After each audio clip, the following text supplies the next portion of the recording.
बिस्मिल्लाहिर्रहमानिर्रहीम। इस आने वाले हफ्ते में जो कि 15 तारीख से लेके जो है 23 तारीख तक का अरसा जो इसमें जो है मुल्क पाकिस्तान के हवाले से जो है मतलब बहुत अहम ख़बरें पैदा होंगी, उनकी तफसील मैं पेश करता हूँ। सबसे पहले तो पाकिस्तान के मामलात में जो है तकरीबन जो है कानूनी गैर मुल्की मामलात, मजहबी मामलात, अपोजिशन मामलात जो हैं ये 16 और 17 अप्रैल को जो है परेशानी की खबरें पैदा हो रही होंगी। और इसके बाद जो है 22 से 21 अप्रैल तक का अरसा भी जो है मुल्की हालात के लिए जो है अच्छा नहीं है। इसमें भी जो है अचानक व गैर मुतवक्का तौर पे जो है कुछ वाक़यात जो कि दुश्मनी के भी हो सकते हैं इर्द गिर्द के माहौल में, हुकूमत के मामलात में, अपोजिशन के मामलात में जो है गैर मुतवक्का तौर पे जो है अच्छे हालात पैदा नहीं होंगे।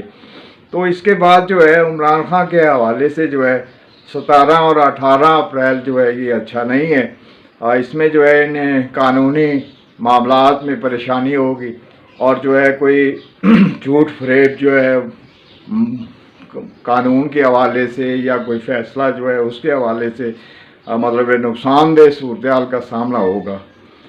इसके बाद जो है नवाज शरीफ के बारे में 21 से 23 अप्रैल तक का वक्त अच्छा नहीं है। गैर मुतवक्का तौर पे अचानक गवर्नमेंट मामलात में और करीबी अफराद, वो जो है भाई भी हो सकता है और भी कोई शख्स हो सकता है जो कि परेशानी का बायस बने और जो है परेशानी की खबरें पैदा होंगी। तो मैं ये कह सकता हूँ कि तकरीबन जो है 16 तारीख से लेके 23 अप्रैल तक का पीरियड जो है ये पाकिस्तान के हालात में जो है बहुत सारी खबरें अच्छी और बुरी पैदा होंगी।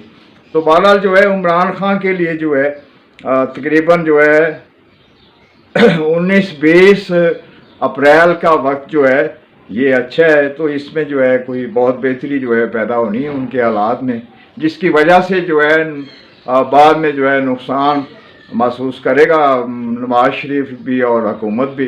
तो कह सकते हैं कि ये आने वाला जो हफ्ता है इसमें जो है गवर्नमेंट मामलात, वो मामला जो कि अवाम के बरक्स हैं, उनको जो है कुदरती तौर पे कोई मदद नहीं मिलनी बल्कि परेशानी मिलनी है और जो है इमरान खान के मामलात में जो है कुछ बेहतरी पैदा हो सकती है।